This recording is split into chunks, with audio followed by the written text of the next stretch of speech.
They are targeting us. They are targeting black women in America. And it's coming from both sides. And I knew, again, I'm going to say it again, I knew when Kamala Harris announced black women in America were going to catch hell. Hello, good people. Welcome once again to the channel. I hope wherever you're watching us from, you're having a great time. Now, we have seen President Trump talk many times, and he has always described himself as the least racist person who has ever existed. But then I even remember when he was talking during his 2016 campaign, and he said a word that remains with me.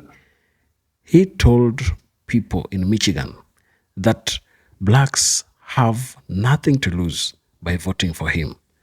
And this was a clarion call meant to sway black people to vote for him in place of Hillary Clinton. He told them that blacks, if you keep voting the same people every time, you will get the same results. And he was even giving examples and saying that Hillary Clinton would rather give an immigrant job than give an employed black youth any job. And that was his speech during that time. Fast forward, we're in 2025. There is this damning report about United States labor data that is really shocking to me because I'm learning that almost 300,000 black women have lost their jobs, especially those working in corporates, have lost their jobs between February to May 2025. This is very shocking. And in April of this year, close to 106,000 black women lost their jobs. Why is this so? When Trump came in, he started implementing some policies that were very radical to disadvantaged groups. For example, targeting DEI jobs that were really benefiting some people, for example, women. Those federal cuts that targeted programs that were under DEI really led to a massive job loss among black people. And therefore, to Trump's question as to whether blacks have something to lose with voting him, do we now have an answer? Because I believe for black women, those who have just lost their jobs, they have lost everything. And therefore, Trump was just a mere liar to them. They have lost everything. Trump said they have nothing to lose, but by voting him, by him becoming president, they have lost a fortune. I want to play for you some of the clips that I came across on the internet where blacks were complaining about this current happening. And it is really a sad situation because I would not really fathom what these black people are going through.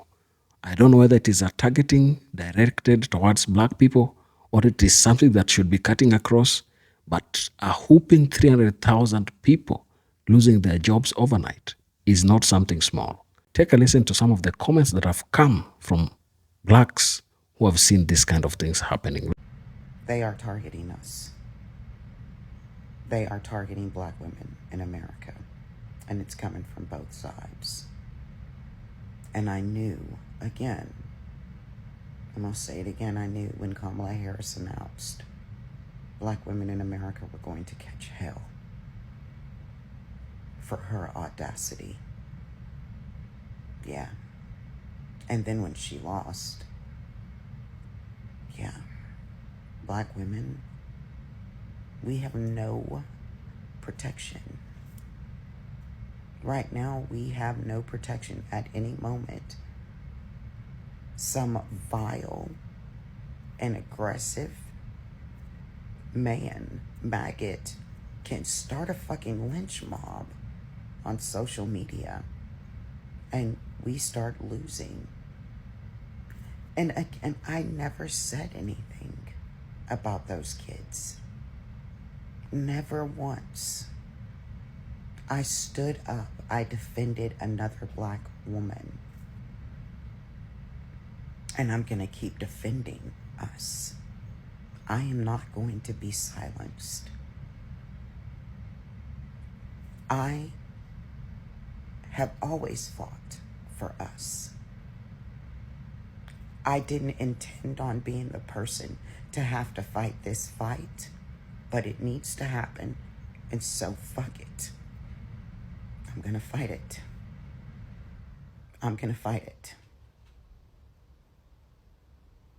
Somebody has got to fight for us. And not just black women, though. You understand? Like, this can happen to anyone. We're easier targets. But there have got to be some guidelines. There have got to be some fucking guardrails here. Just because we decide that we don't agree with the president, we don't agree with the president's supporters, they can just all band together and start calling our employers, getting us fired, ruining our lives. No, there's going to be some guardrails in place. These social media platforms, you got guidelines up, and you're not making these maggots follow your own guidelines. Yeah, somebody's going to pay. Employers, you're going to send all of these just horrible things to the board for what? You have a whole legal department. You have an entire fucking legal department. You know I haven't violated the Nurse Practice Act. Maybe you agree with the maggots. I need protection from them too. So do you. Every single one of us deserves to be protected from these people. And I am looking to set a precedent. I am looking to change this for us, for good. And if that means making them pay, well, speak a language that a fascist understands.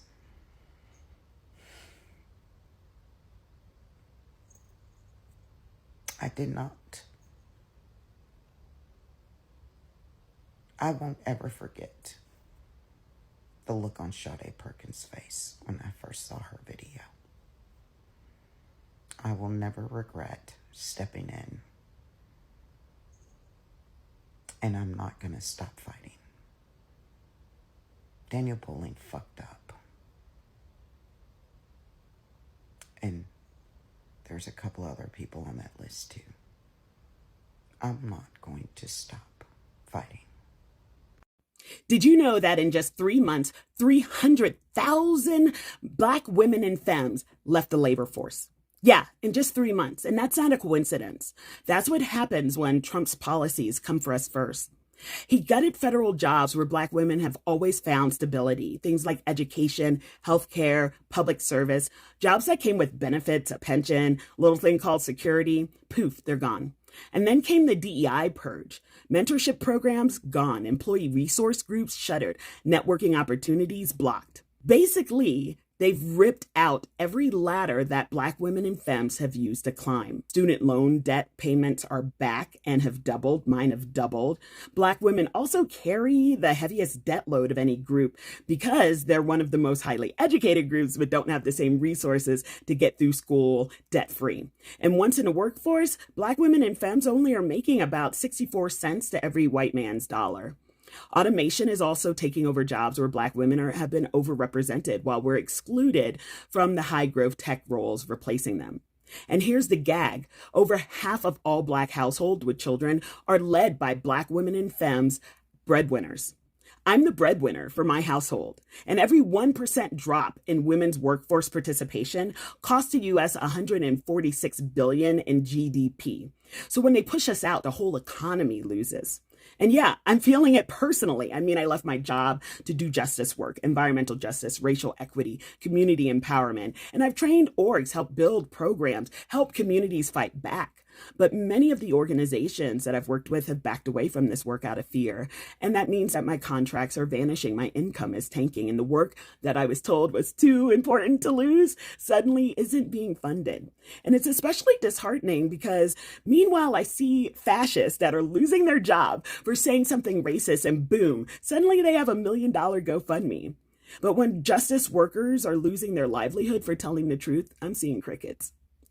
So if you want this work to survive, and I know you do because you're following me and we're learning together, the workshops, the training, the advocacy, we have to build our own mutual aid work network. And that means supporting people doing the work. My Patreon is open. I even have a $1 level, and every dollar helps to keep the lights on and the work moving forward and the fight alive. Because when we protect Black women and femmes' place in the workforce, we are protecting a just and inclusive future. And surely that's worth a few bucks, maybe. All right. Thanks for listening. Hey, this video is for Black pastors. I'm going to connect the dots on some things, and I want you to be talking about these things to your members. Most of your members, the majority of your members are Black women. Hold that thought. Black women voted for Kamala Harris at 92%. Hold that thought. The job numbers that came in last week show that jobs are down significantly. Hold that thought. Unemployment is up for Black people. Unemployment for Black people rose from an all-time historic low under Biden-Harris of 5% to now it's over 7%. Hold that thought. Black women have lost 300,000 jobs so far this year. And you ask why? Because Black women over-index in working for the government, and Trump and Elon Musk decided to fire a bunch of government workers, federal workers, that disproportionately impacted Black women. Now you put all that together. Most of your church members, the givers, the money givers, are Black women. Those Black women voted for Kamala Harris and Joe Biden. The job numbers show that we're entering a recession and jobs are down.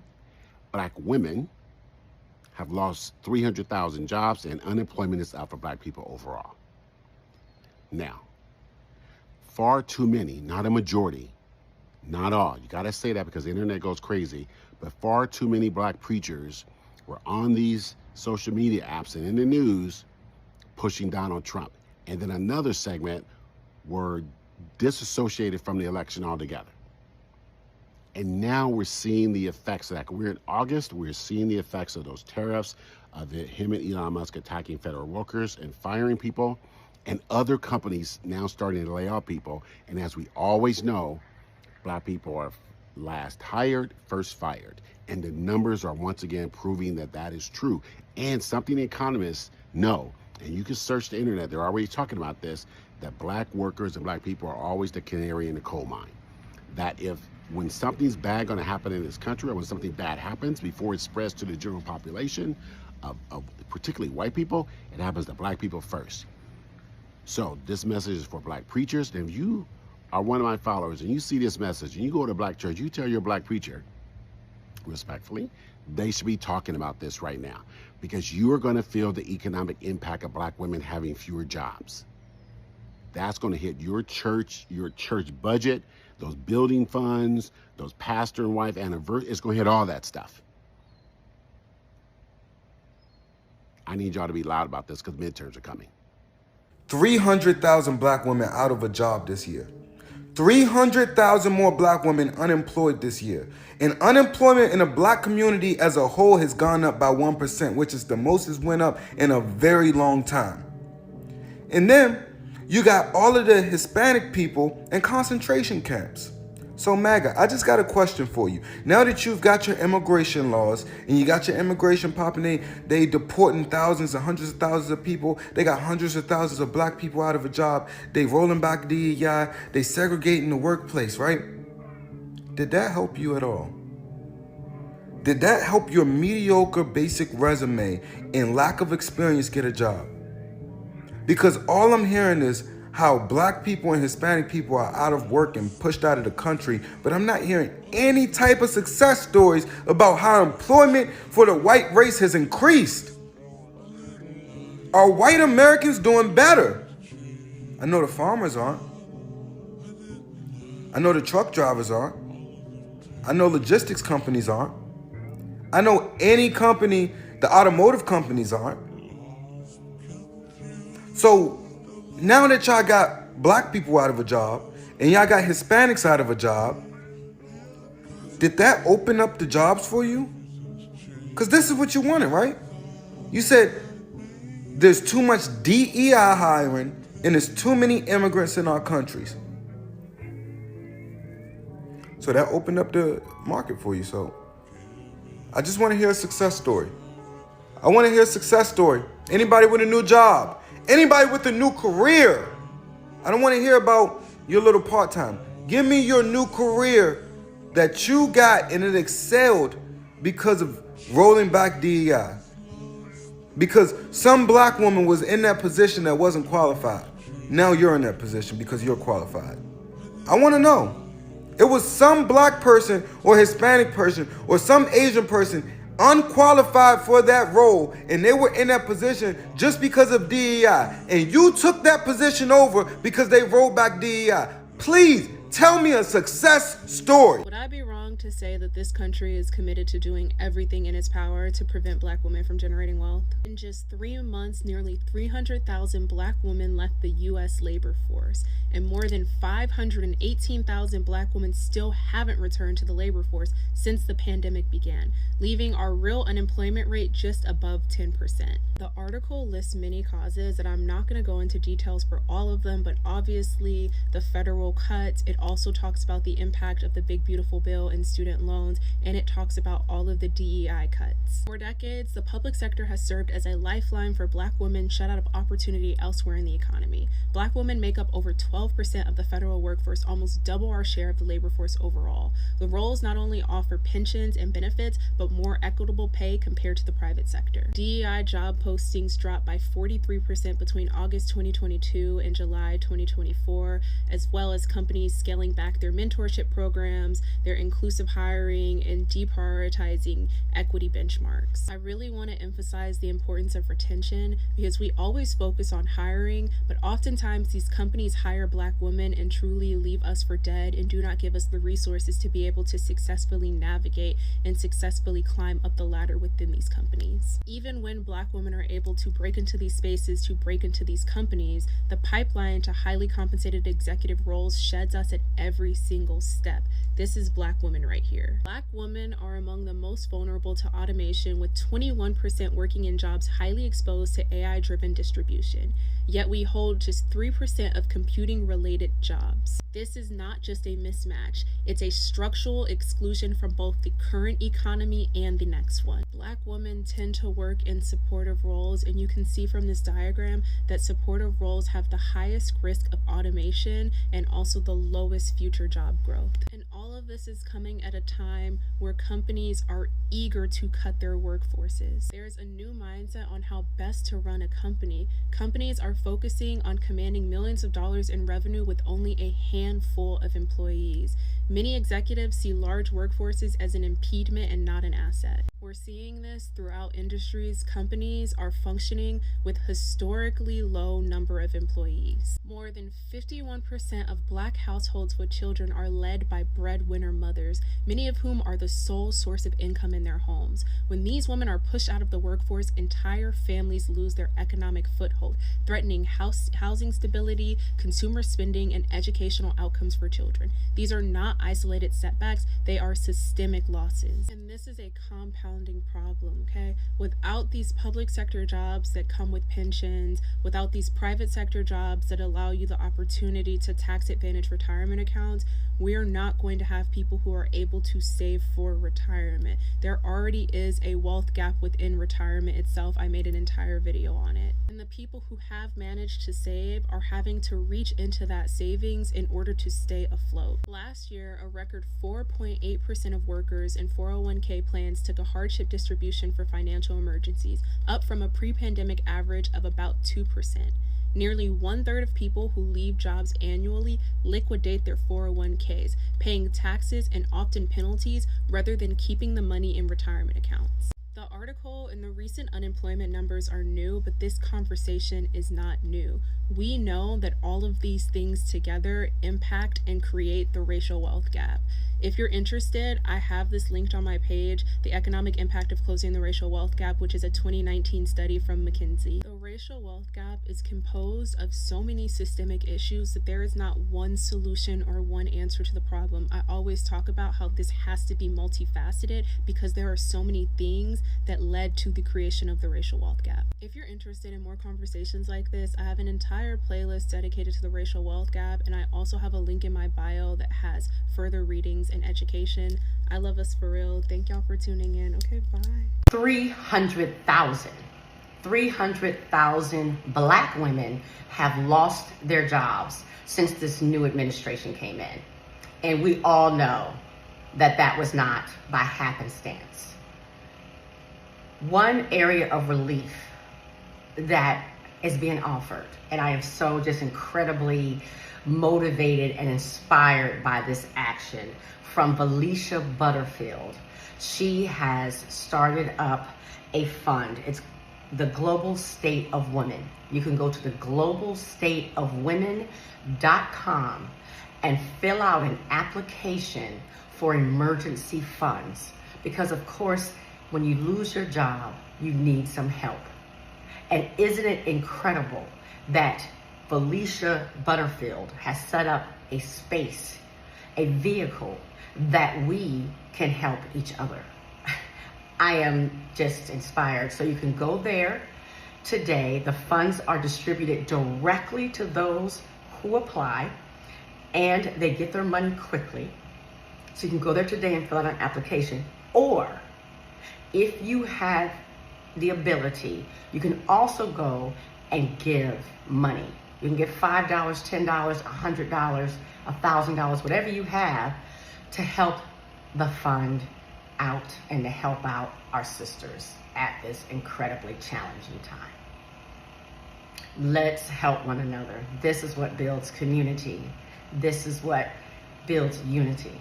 All the MAGA folks that wanted to do away with DEI, it worked for you. 300,000 Black women lost their jobs, and unemployment for Black men increased from 3.4% to around 7%. But the kicker is, taking away DEI didn't help y'all. Like, the unemployment rate for white women and white men has stayed around 3.4 to 3.5% still. So it literally did nothing for y'all. But it really hurt everybody else, which is what y'all wanted to do from the jump. And this is further proof that a white supremacist will boo-boo on himself just so a Black or brown person could smell boo-boo. Like, y'all will willingly hurt yourself and make yourselves uncomfortable in order to make the lives of my people and other minorities significantly worse. And y'all just don't care. And by doing this, y'all destroyed the country economically and honestly in any other way. Like, there's only been 79,000 jobs that were created in July, which is extremely low. And in a country where there are millions of adults that are looking for work, wanting to work and add to the economic value of the country. And they can't now.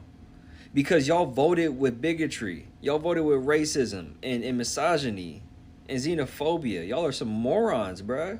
I'm so tired of seeing people that voted for Trump saying that, oh my God, I didn't know he was going to do this. I'm so sorry for voting for him, because it's actually affecting them and their families.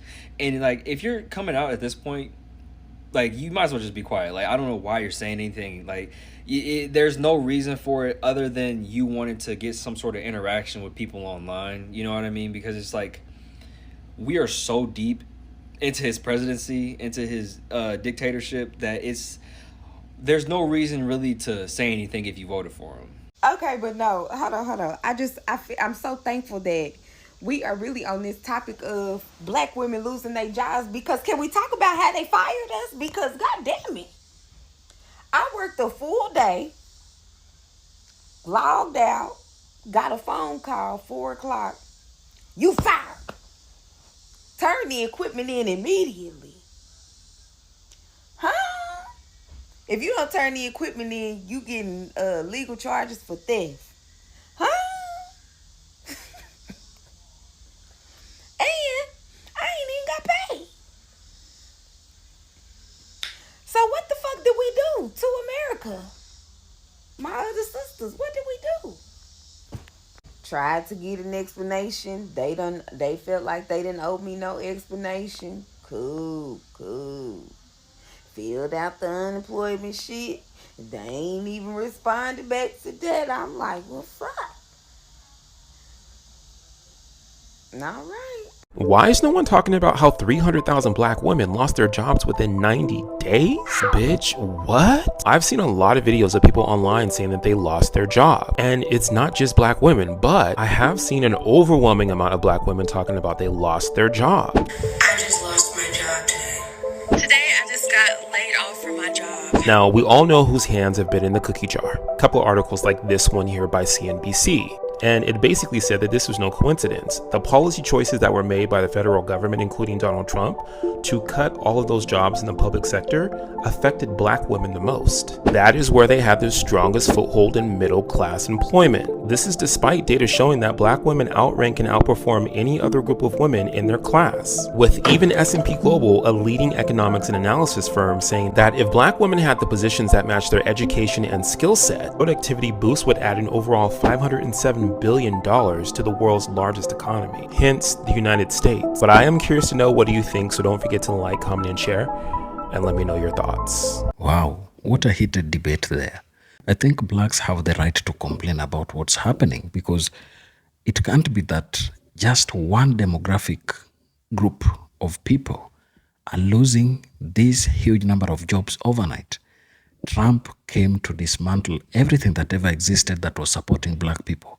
We have many affirmative actions that have been placed to ensure that those who have remained behind over the years catch up with others. But then if you look at Trump's analogy, he believes that these affirmative action plans are always meant to favor a certain group of people at the detriment of the whole American society. And I don't think this is what the framers of the policies that exist to really help these minority groups wanted to achieve. All they wanted to achieve is an equal society, a society where those who have been disadvantaged over time can get a little advantage to push them even closer to those who have far benefited from the benefits that come with being a white person in America. So this issue is a very, very serious issue that I think it could be one of the things that is making black people hate Donald Trump forever. So between February and May 2025, nearly 300,000 black women exited the US labor force, with 106,000 job losses in April alone, making the sharpest decline among any demographic group. Their unemployment rate surged from 5.1% to 6.1%, and their labor force participation rate dropped to 61.2%, falling below that of Latinas for the first time in over a year.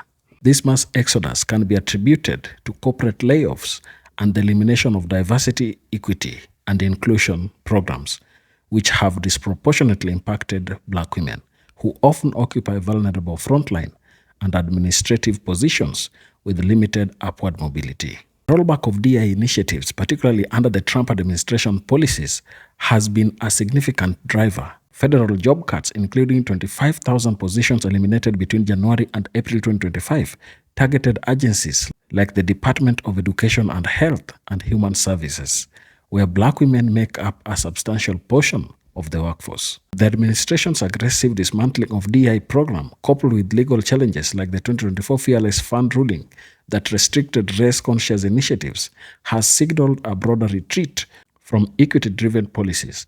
Private companies facing political pressure and legal risks have also scaled back DEI roles, with the job postings for such positions dropping 43% from 2022 to 2024. This has eroded mentorship, networking, and advancement opportunities critical for black women, exacerbating the network gap and leaving them more exposed to layoffs. I want to ask one question. Why is it that when things targeting black people are being discussed, then everybody now stands up and thinks like these things are being misdirected or they are being unfair to the entire American population? The reason is we have known that blacks have over the years been disenfranchised. They worked under unpaid slavery rules. They were subjected to Jim Crow laws. They were subjected to segregation. And they were also subjected to redlining. Look at all these laws that seemed to be very, very popular. And even courts of law were approving these laws. But then, when now it comes to small laws or policy directions that are targeting empowerment of black people, then now everybody is now going to the courts and they want to cut them off. I think there is just a way through which black people are being shown the middle finger by the white American society. Because how can you call that? Is it an inherent hatred that has existed between these people? or it is just something that is being created by the elitist white governance structures. It is something that needs a thorough digging. Critics argue these outcomes reflect biases in Trump-era policies that disproportionately harm black communities. Economist William Michael Cunningham described the unemployment spike as a direct result of anti-DEI and anti-black policy focus, pointing to the loss of stable jobs traditionally accessible to black women. The administration's efficiency reforms, including the Department of Government Efficiency, have been criticized for prioritizing cost-cutting over equitable outcomes, with pink-collar jobs often held by black women being the first to be eliminated. Furthermore, broader economic policies such as tariffs and inflation have compounded financial pressures. The economic fallout is significant, as black women are often primarily breadwinners, with 51% of black households with children led by single mothers. Their displacement threatens housing stability, consumer spending, and GDP, with every 1% drop in women's labor force participation costing an estimated $148 billion US. While black women are pivoting to entrepreneurship, these ventures, born of necessity, cannot fully address systemic inequalities without targeted investment and policy support. The combination of federal downsizing, DI rollbacks, and economic pressures suggests a structural failure to prioritize black women's economic stability, with critics pointing to a pattern of neglect and bias in policy decisions that undermine their workforce participation. So if you look at the entire script that Trump has about how he wants to handle black people, you are realizing that he's targeting them through different policies. And I would guess Trump could have been angered by the number of black people who have been absorbed into federal government over decades of different democratic governments. I think that is why he brought in Elon Musk to purge out people who have been given critical positions by the previous administrations, so that they have a way through which they can just tell Americans, we want efficiency and we are going to target every wasteful spending that is happening. Looking at what is now coming out, we're able to see that this was not about cost cutting. It was about racially segregating American workforce to have blacks excluded, especially black women, and have other races continuing to work. Share your thoughts down in the comment section. And if you're watching us for the first time, please remember to subscribe to the channel, like the video, and share. Thank you, and let's meet on the next one.